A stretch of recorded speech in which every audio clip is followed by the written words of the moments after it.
जय हिंद, जय भारत। गर्व से कहो हम भारतीय हैं। सच्चाई, कस्में, वादे, प्यार, वफा सब बातें हैं, बातों का क्या। कोई किसी का नहीं है यारो, नाते हैं नातों का। सुख में तेरे साथ चलेंगे, दुख में सब मुंह मोड़ेंगे। तेरे अपने तेरा बनकर तेरा ही दिल तोड़ेंगे। देते हैं भगवान को धोखा, इंसान को क्या छोड़ेंगे। कस्में, वादे, प्यार, वफा बातें हैं, बातों कोई किसी का नहीं है। सब खेल है माया का। सच्चाई ये है, जब 1975 में हम यहाँ इंटरव्यू देने आए थे तो हमारे पास कोई जगह नहीं थी रहने की। तुम गए थे अपने भाई के पास रहने के लिए। तो क्या नाम है उनका, कहा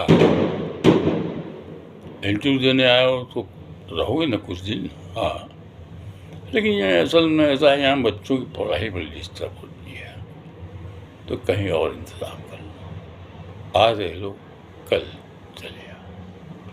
हम तो उसी दिन चल दिए। और फिर वो क्या थे, क्या बताएं, अच्छी बात नहीं है, क्योंकि कई काम थे हमने किए।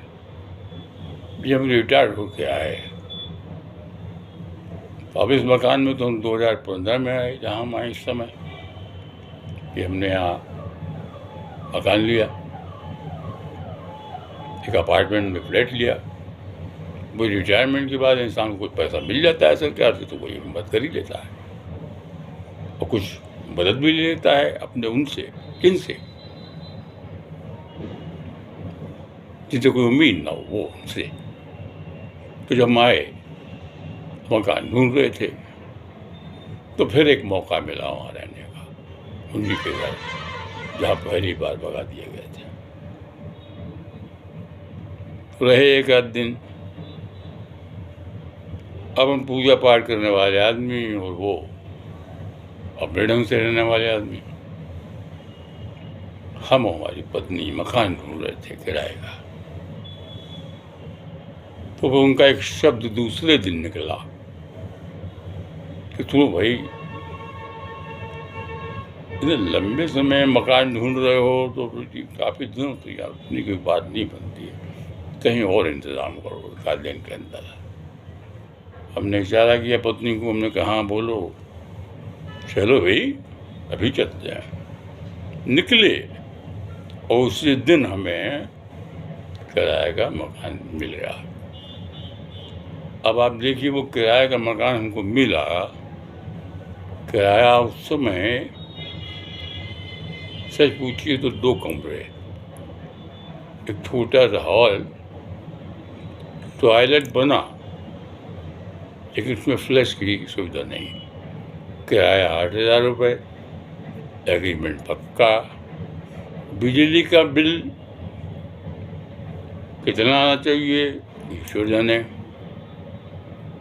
4,000 रुपये महीने बिजली का बिल। सोचिए आप, जो आज हम मकान में रहते हैं उसका इतना नहीं आता, जबकि हमारा 5 किलोवाट का है। वो कैसे आता था क्या जाने। फिर 9,000 किराया हुआ, लेकिन माँ काली के उपासक थे। माँ काली ने कहा शुरू कर अपनी आराधना पूजा। हमने की है, माँ काली का स्नान, 9 ग्रह पूजन, हवन, और वो किराया तो बड़ी आसानी से निकलने लगा। और वो धन जो हमें मिलता था वो हम गरीबों में बांटते थे। देखते थे किसके बदन पे कंबल नहीं है, किसके बदन पे कपड़ा नहीं है, और कितना पैसा जोड़ना है अगली होल्डिंग लगवाने के लिए। भाई बीमार बहुत बोलते थे, बीमारी का रहस्य कोई जान नहीं सका कि हम इतने बीमार क्यों पड़े, कितने इंजेक्शन लगे, कितनी एंटीबायोटिक घुसी, ये बताने की आवश्यकता नहीं है क्यों पड़े, लेकिन क्यों बार बार बीमार हो जाते हैं आप। बस कभी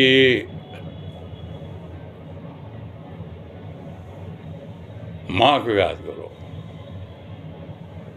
और देखो, कभी भी देखो, कोई एक देखो। उस समय तो ये कोई योजनाएं भी नहीं थी, क्या थी? कोई योजना नहीं थी। भाई हम केंद्र सरकार से रिटायर हो गए, हमारा CGHS कार्ड है, पेंशनर्स है, हमारी सुविधाएं, हमारा कैशलेस ट्रीटमेंट होता है, सुइयां घुसती हैं, इलाज होता है। इतनी बार क्यों एडमिट होते हो, एक प्रश्न है। लेकिन मैं फिर कह गया, हम ये जरूर कहेंगे कि कभी ये सोचो किसी के पास कोई ऐसा इंसान जो बड़ी बड़ी इमारत बनाने की मजदूरी करता हो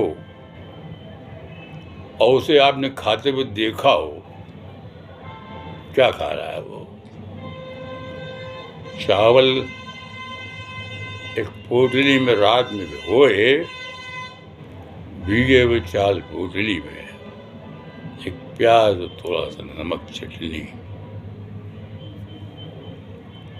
कितनी ऊंची इमारत पे चल के काम करने के बाद, पसीना पूछने के बाद अंगोछा बिछा गए और रात में भिगोए हुए चावल की पोटली खोल के उसे खाता है। उसे देखो, कभी किसी ने देखा? देखो और ये पता करो, देखो कई दिन तक देखो, और किसी दिन ये पता चल जाए कि उसके शरीर में इतनी पीड़ा होती है, इतनी पीड़ा होती है कि वो कहाँ से इलाज कराए। कोई आयुष्मान योजना थोड़ी थी उस समय, क्या था?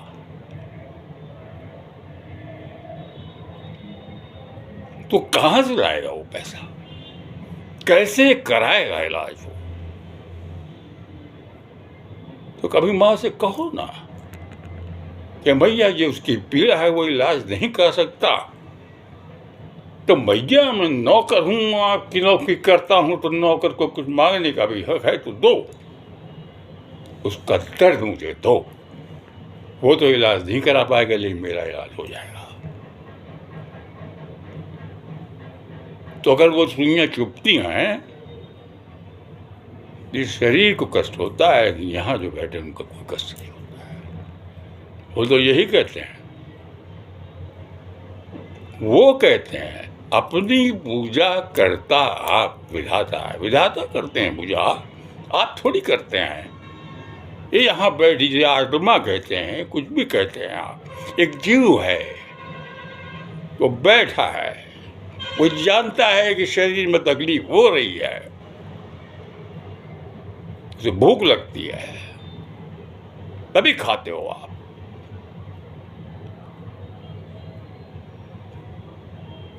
वो शरीर में बैठा कहता है, वो स्वयं कहते हैं जब आप क्षमा याचना, वो कहते हैं परमेश्वरी जगन्नाथ माता कामेश्वरी, मेरे द्वारा रात दिन सहस्त्रों अपराध होते रहते हैं। कौन कह रहा है?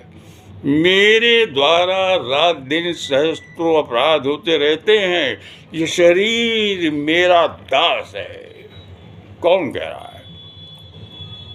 प्रभु कह रहे हैं ये शरीर मेरा दास है। ये शरीर दास है, उनका गुलाम है। शरीर में दर्द तो उनको थोड़ी दर्द हो रहा है, वो तो मस्त हैं, मुस्कुरा रहे हैं, बोल रहे हैं, बहुत सी बातें हैं। मैं कुछ संत महात्मा नहीं हूं, पर जो कुछ भी हो, जब तक सांस है आखिरी तब तक जन कल्याण करूंगा। और जाऊंगा जिस दिन ऊपर, मैया के साथ ही जाऊंगा, पुनः इसी धरती पे आऊंगा, क्योंकि ये धरती मेरी भारत भूमि हिंदू राष्ट्र बनने वाली है। जय श्री राम।